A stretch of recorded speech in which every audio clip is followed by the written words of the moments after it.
It's the return of the Mac. Yeah, what it is, what it do, what it does, what it didn't.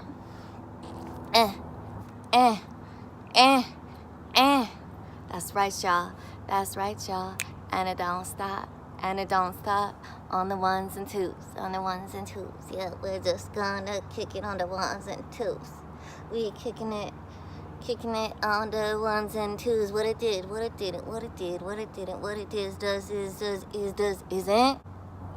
I ain't made videos in a minute. That's right, because when you get older, like a year and a half feels like a minute. Time.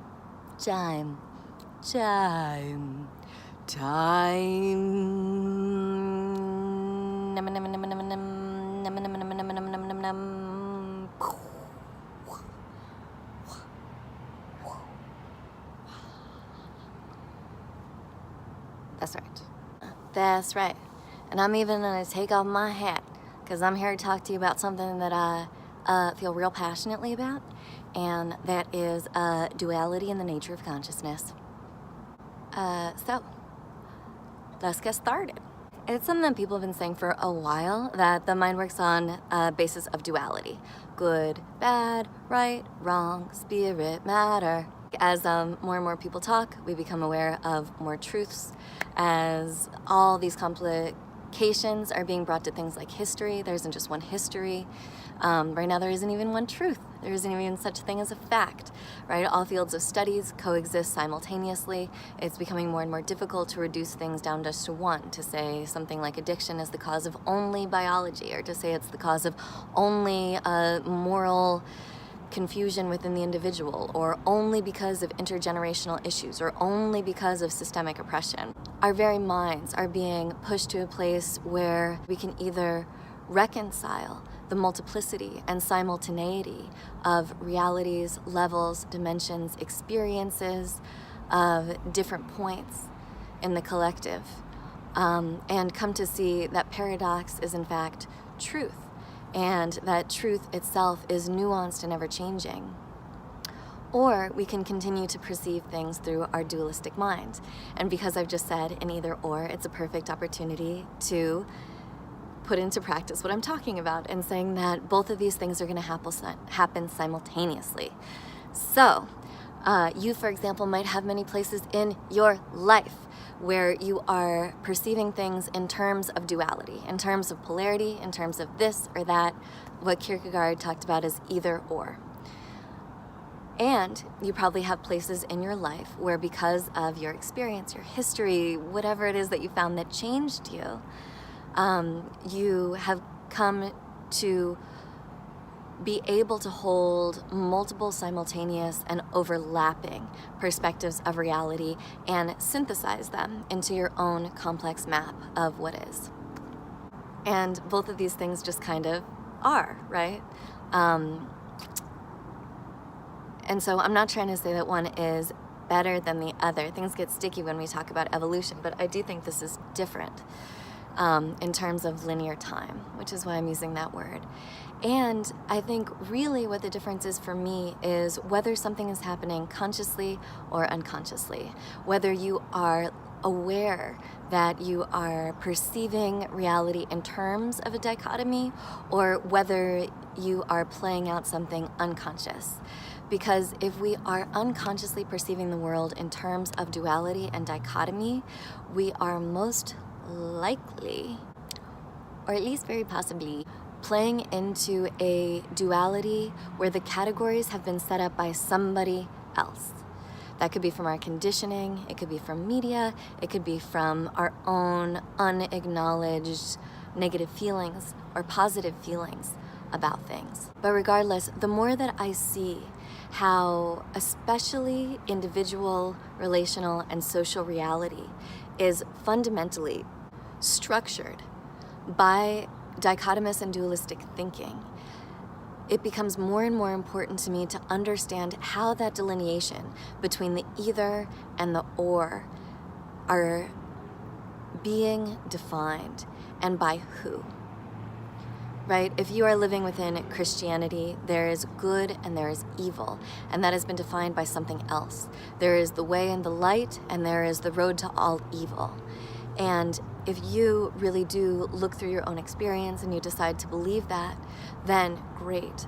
But if you are, let's say, within the church, or let's say you've even left the church, excavating your internal operating system for reality and seeing where that might still be playing out, where you still might be defining the world in terms of good and evil, might afford you the opportunity to reclaim those categories and decide for yourself what you think is good and evil, and to complicate your perspective, to think maybe there's more than good and evil, and decide if you want to use that measuring stick to organize reality, that kind of organizational system to define reality at all.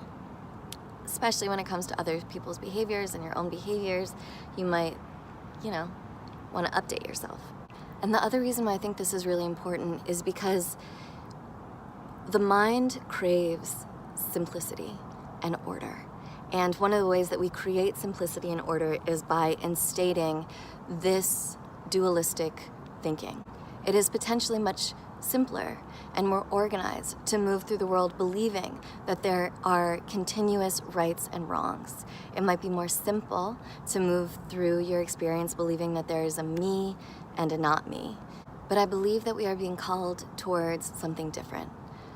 I believe that we are being called towards being able to hold this multiple simultaneity. I believe that we are being called to change the frame of how the social world and our own individual consciousness is being presented to us, and drawing from our own deep self-study, self-investigation, observed, empirical, perceptual tools in order to regain some of the power that has been taken from us and that is being used to hurt us and others and the planets.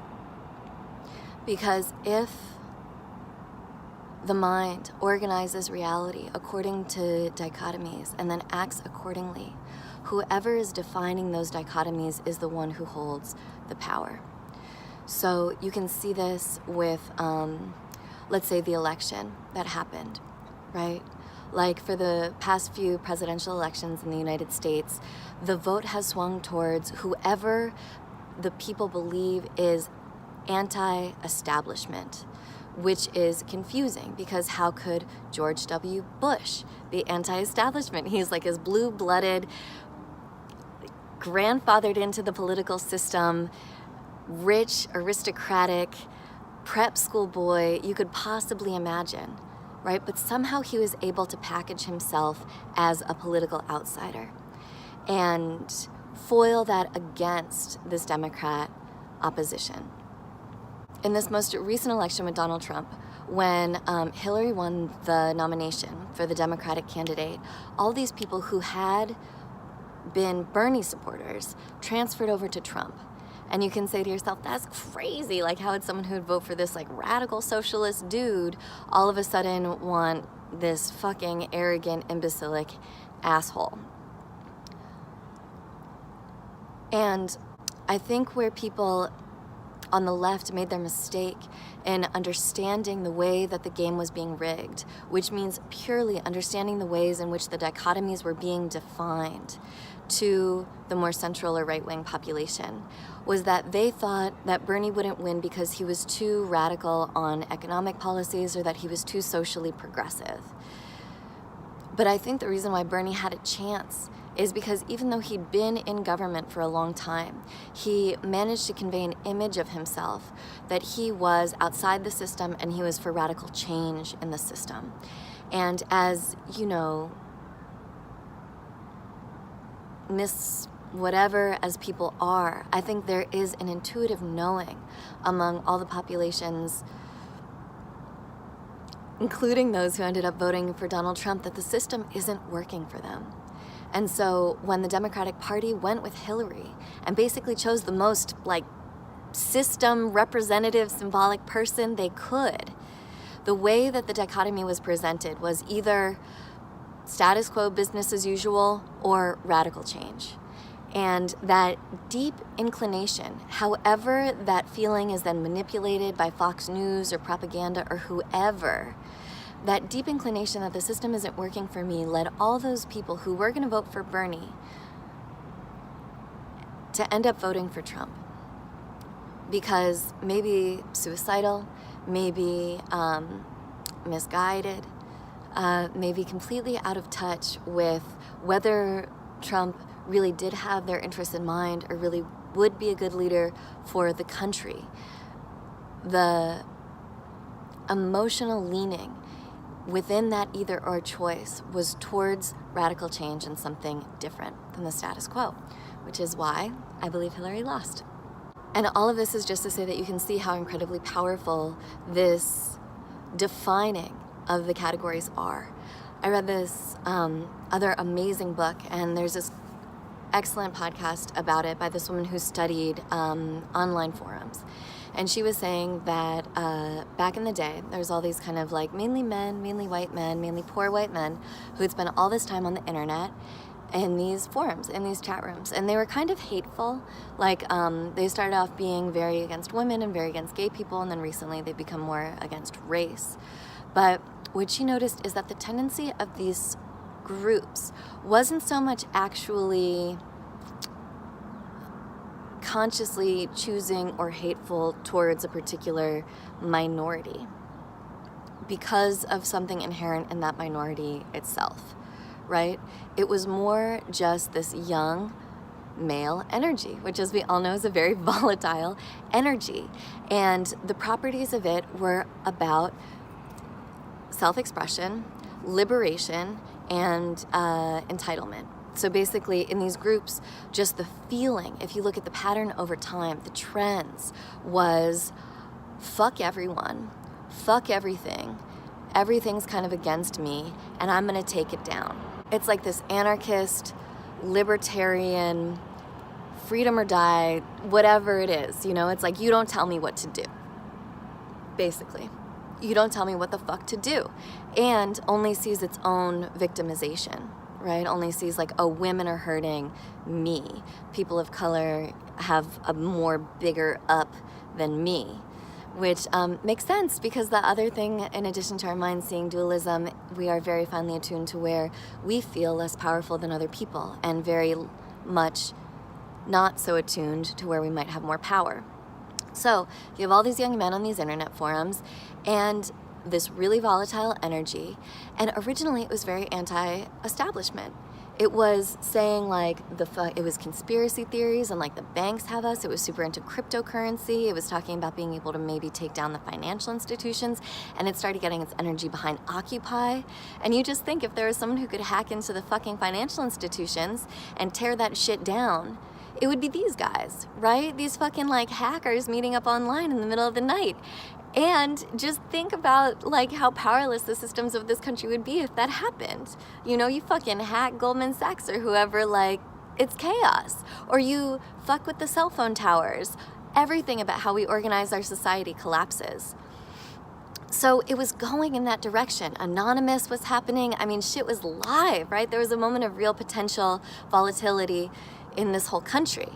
And what happened is all of these people who'd been too right-wing for the government under Obama and had been kind of shamed out of Washington, who are now all the leaders and the architects of the alt-right, infiltrated these chat groups. They infiltrated these forums, and they took this strain that was present in leftist circles. It wasn't all of leftist circles. It was like there was this one trend in leftist circles towards a certain kind of what's called call-out culture, which it's very much about individual exchanges and interactions and about claiming a certain kind of victimhood and feeling a certain sense of righteousness and like a sensitivity request around certain kinds of interaction. And it has often a very silencing effect, right? It's very much about the language that you use and what you can say and can't say, and if you're saying it right, and that whoever is speaking from the minority voice is correct, and that people who do not have that particular minority, who do not fit that category of the minority that is being erected in the moment, need to kind of listen and step aside for the person who is in the minority position to do whatever they're going to do. So some leftist cultures were displaying that particular cultural trend. But what happened was, not all of them by any means, and a lot of these leftist organizations, I mean, I remember being in activist organizations at that time, and we were talking about how this was affecting our communities and our groups, and about, and we're trying to address it in our own ways. But what these guys did, these like future architects of the alt-right did, was they took this one strain, this like social justice warrior archetype, you could say, and they started blasting it all through these online forums. And what they did that I think was so smart, and this is guys like, you know, Ben Shapiro and Jordan Peterson or all of that, is they erected one category. And they said, this is what it means to be a leftist person. It means that you are like a well-to-do minority who is ready to call people out for anything and believes that more privileged people should act a certain way. And that's what it means to be a fucking activist and care about other people. So by erecting this, essentially what they did is they were able to define the categories. Where on the one hand, what it means to be an activist person, what it means to be compassionate to these emerging minority voices at all, is that you need to be ashamed to be who you are. You need to feel guilty all the time. You need to try your hardest to say everything right, and the right words are always changing, and you're never gonna get it right, and then you need to feel guilty and ashamed about that and just take the abuse that minority people give you in the moment because you're so privileged.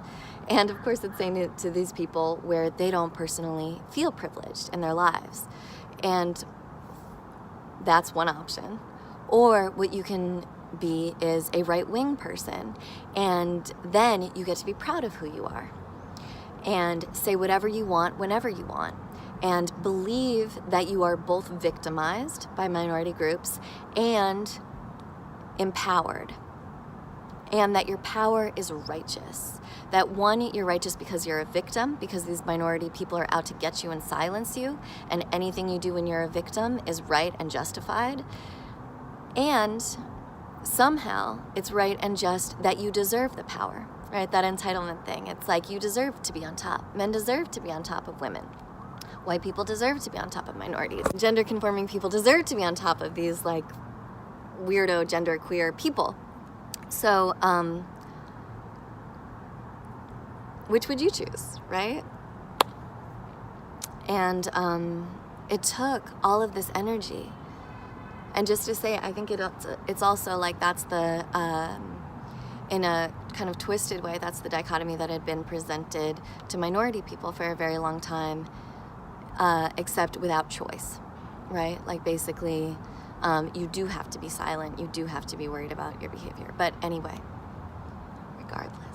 I think what it did, which was so intelligent, is that it took all of this really volatile anti-establishment energy that could have gone against the government or the financial systems or general inequality, and instead put it all into these alt-right movements and channeled that energy into being against basically social movements for equality. Simply by the way that it was able to define the categories. Right? Simply by the way that it created the dichotomy. And now we have this really, really powerful alt-right movement. And people really believe that that's what being a leftist is. I mean, I saw this documentary, Step, which is about like inner city, all-girls school in Baltimore and their step team, like a dance team. And these people, you know, in the documentary who are just really trying to fucking make it through day-to-day life. And, you know, we're talking like poverty on a level where it's not like you don't have food in the fridge. It's like you don't have a fucking fridge. You know, like these people who could really be benefited by some system change, you know, by some equal access to things like healthcare and education and social support of any kind. I'm getting emotional, but the fact that like the categories have been able to be manipulated in the way that they are, and that leftist or activist or socially conscious, whatever you want to call it, movements have been reduced to this one image of liberalism that's like call out culture, means that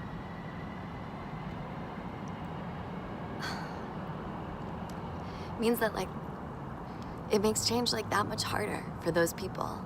You know, it makes like having like a real conversation about Black Lives Matter and police brutality and how the cops are trained that much harder, because you're really not talking about the same thing when you talk to a person. Like, you're talking about police brutality or something like that, and they're talking back to this other category of identification that they have defined as all of leftist culture.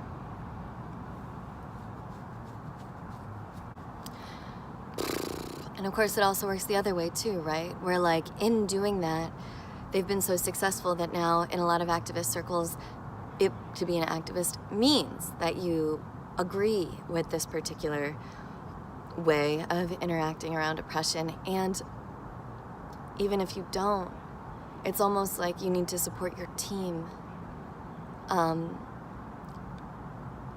like show some kind of like unified front against that, which just puts a lot of leftism in this corner that I don't think is doing all that it can to address systemic issues. And in fact, this like pitting minorities against each other, creating competition of issues, creating this like very charged field where you can say things wrong and everything is very tense, makes it really unappealing for most people who might feel really moved by what's happening in the media right now, but not want to participate because they don't feel like they know how to participate, and they think they're going to do it wrong if they join something where everyone is like really indoctrined in a certain type of language.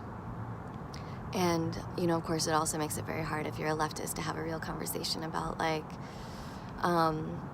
what are our economic policies and what would kind of larger scale change be if now activism has become more focused on identity politics and kind of small interactions between people, but it's probably only become that way because of right-wing manipulation, because of who controls the media, and because people, I think, started feeling like that kind of broad systems change was impossible. And instead of succumbing to hopelessness, they chose to focus on something that was achievable, which is more the level of interaction, language, media representation, and other things like that. Which is not to say that leftist people aren't doing a lot to promote systemic change, because they are still.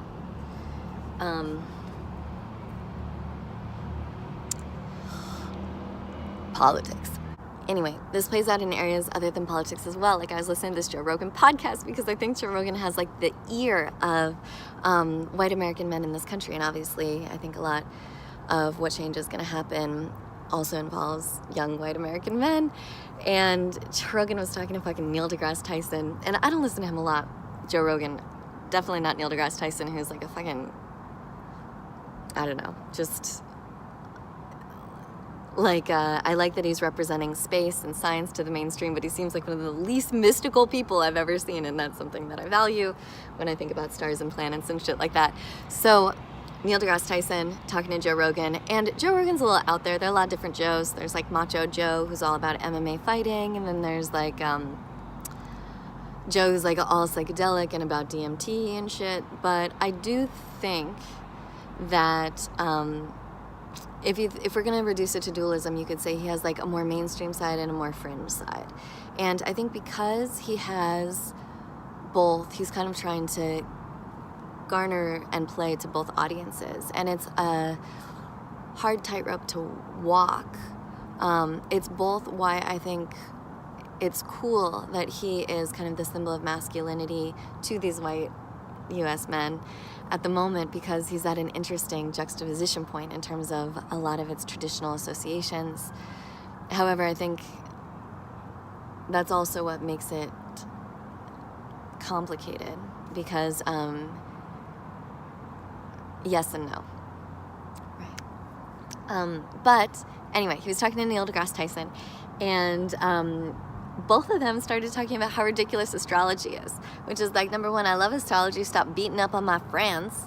And number two, like, low-hanging fruit, bros. And number three, it was that kind of, I think she doth protest too much moment where they were both just so like, oh, that's stupid, you know? And they were talking about something equally far out, like quantum physics or, you know, string theory that talks about like 12 dimensions and this like random world of math that exists within its own interior logic but is entirely unproven. And then they're like, oh, but astrology, that's fucking bullshit. And it's like, well, why would astrology be bullshit, you know? Like, first of all, astrology is one of the more scientific paradigms that are out there. It's definitely more, if we're talking about science in terms of true empiricism and observable data that repeats throughout time predictably, it's definitely more scientific than fucking string theory, for God's sakes. You know, like, it's every major period of revolution has happened within a Pluto, Saturn, Mars aspect, as far back as we have recorded planetary movements and social revolutions. So it's like, why is that immediately dismissed? If there's actual observable correlation between two things, isn't that something to look into?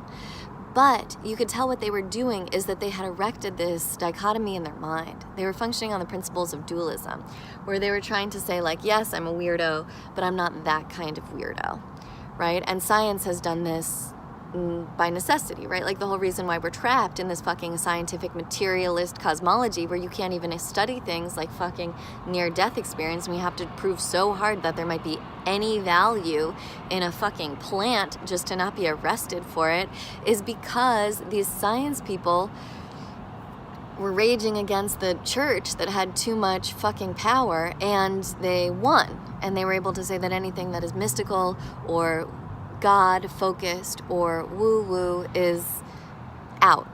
And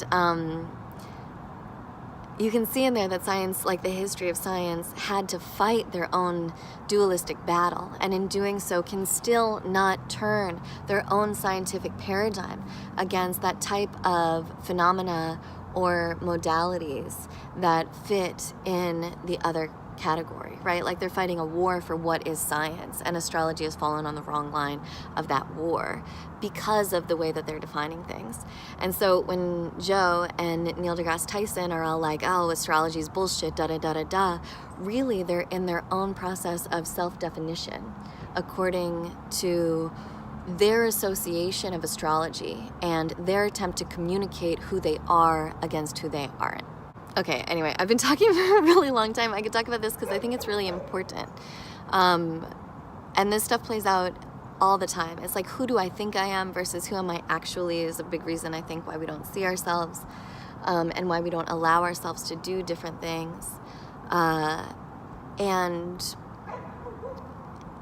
I mean, really, if we just think about the significance of this, that dichotomies are our organizational system for understanding reality. And we think about how much power that has. And we think, like, what if we had been able to define the political categories differently? What if there had been a different way of seeing that structure from the outset that would have correlated more closely to shared reality, right? Like, what if we'd been able to have a real conversation in this country about, I mean, gender is a perfect example, right? Gender is kind of that original binary thing of like, are you male or are you female? And if we lean in this direction of understanding the value of being able to hold duality, right? Like, two things can birth a third thing, or there's kind of a meta position or meta awareness that can understand the pluralism of the moment, and that this could actually lead to greater freedom and individual liberation and benefit for the collective as well as us individually. And we apply that to something like gender. You know, even if you go to people who kind of, I think, have more of a classic view of your boy or your girl, and there's something weird if you're not that, even those people can acknowledge that what we define as what we associate with boy and what we associate with girl is a social construct is culturally specific, and if you talk to most people for long enough, can understand the ways that it's limiting, can understand that they do want women to be able to, whatever, be a part of sports, or do want men to be able to have feelings, you know? Like, most people, you talk to them for long enough and they will admit to you, yeah, you're right, like gender roles and like traditionally strictly defined and enforced expressions according to biological genitalia at birth is limiting, and I am also more than that. Sometimes I like a certain color. Isn't it okay to like that color? Whatever, right? But they're in some sort of like safety, unsafety, order, chaos, duality when they're looking at that, and this idea that people would be, you know, more fluid is terrifying to their categories. But I'm like spinning out of my own fractal pattern. Right, but if you're seeing it like, okay, there's a dualism, and what's naturally emerging from society is that people are transcending that simple notion, that the liberation for the expression of the individual, or for the desire for wholeness, or for the movement from duality to a more pluralistic viewpoint is naturally emerging, and that these people who are being more genderqueer or gender fluid are expressing that in one of the most fundamental dualisms that we have across cultures. Then it's like, right on, rah rah, way to go, you know, like they're doing this work for us. Because I think there's a point where maybe where this could go, one possible direction that this could go, is that the absolute chaos that is created by so much simultaneity, the absolute chaos that is created by the lack of a singular truth and the cacophony of multiple truths, experiences, perceptions, is that there might be a kind of pitch shift turning point where that chaos that originally is so threatening becomes oneness, but becomes a oneness that also holds diversity. That at a certain point, the mere existence, the isness of the multiplicity switches for us. And instead of it being against each other and all of these things, it becomes a world where many worlds are possible. That the necessary cognitive dissonance works itself out, and we just see ourselves as this one ecosystem full of this teeming mass of a lot of different kinds of plants and relationships and expressions. So, Pollyanna time, but I really think that is what we're being asked for, is to put our assemblage point of unity into a greater perspective, and to be able to have that definition of unity also include this profound and intricate diversity.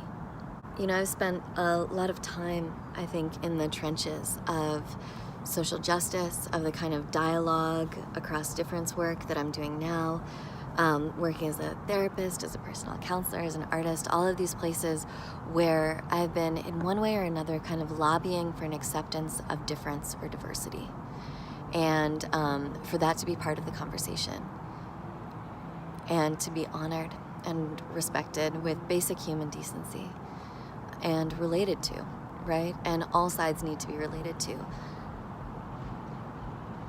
because that's what relationship is. But what I've been thinking about these days is that maybe we've been trying to get to a more peaceful society that is able to hold diversity through pushing our differences, through lobbying for our differences. And I think that's really important. And working in whatever messy way it is. But recently I've been thinking that it might also work to lobby for diversity through unity first. Like that if somehow we can all understand just our basic humanity and see that basic humanity in the others. Like just look at whoever it is, an astrologer or a genderqueer person or a white alt-right guy, if we can just look into their heart and see their pain and their struggles and the way that they have chosen what makes sense to them according to how the categories have been defined, and hold that truth simultaneous with our own, and almost drop a level down to just be like, hey, you're a person, I'm a person. We're here in this mess that none of us created, and that's very overwhelming to try and shift. No one knows what's going on. All of us have things we love. All of us have things that threaten the things we love. And we feel a lot of things. We make a lot of ideas out of the things that we feel.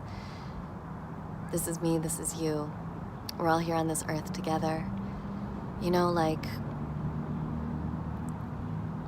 I'm idealistic because I've had those moments, you know, where someone who I thought was so different than me, who I was so mad at, I was able to see the person inside and recognize it as similar to the person I see inside me. And that maybe starting from that unity, that like larger container, and then working back to understand the simultaneous, multiple ways in which we are so different, and the way that that shapes our experience so differently of society, might also be one road to compassion and one road to coexistence. Because I think that's really what we need here, you know? Just like a little bit more room to live, and a little bit more kindness with each other. You know, there's that whole fear. It's like, is there enough for the both of us? Like, can I be me and you can be you? And if I have this world that's not allowed to have any gender fluid people in it, and you have this world where you need to fight just to be who you are, then it can start to feel like, oh fuck, there isn't room for the both of us. But, you know, the resources that we do have as human beings for love and compassion and kindness and change and transformation are limitless, truly. I think the more that we are able to see each other, the more we're able to be changed inside, the more space it makes in our categories, the more space it makes in the world, and more freedom and liberation for all. You know, it might be that internal shift at the state of consciousness of just coming to believe that there is humanity in everyone, and that there is room for all of us here, that creates its own category. You know, I'm gonna go with what Dr. Martin Luther King said, which is, I'm gonna stick with love. I'm gonna stick with love, because hate is too heavy a load to bear. And what's cool about this idea of activism at the level of consciousness and at the level of definition is that I think it provides an entirely different way of what it might mean to make change or transformation that seems to me very potent and very powerful, and one that we don't have to wait for others to do for us, that we can start doing for us right now, and see how the changes that we make inside are simultaneous with the changes that we make in society, and probably a whole lot of other things too. All right, so maybe see a little bit why I'm so passionate and about this thing. There's like a million bajillion more things to add, but I've probably been talking forever, so I'm gonna cut it off here. Bows, y'all. Bows to the unity, bows to the diversity, bows to whatever is happening. Wild faith and so much love. Mwah.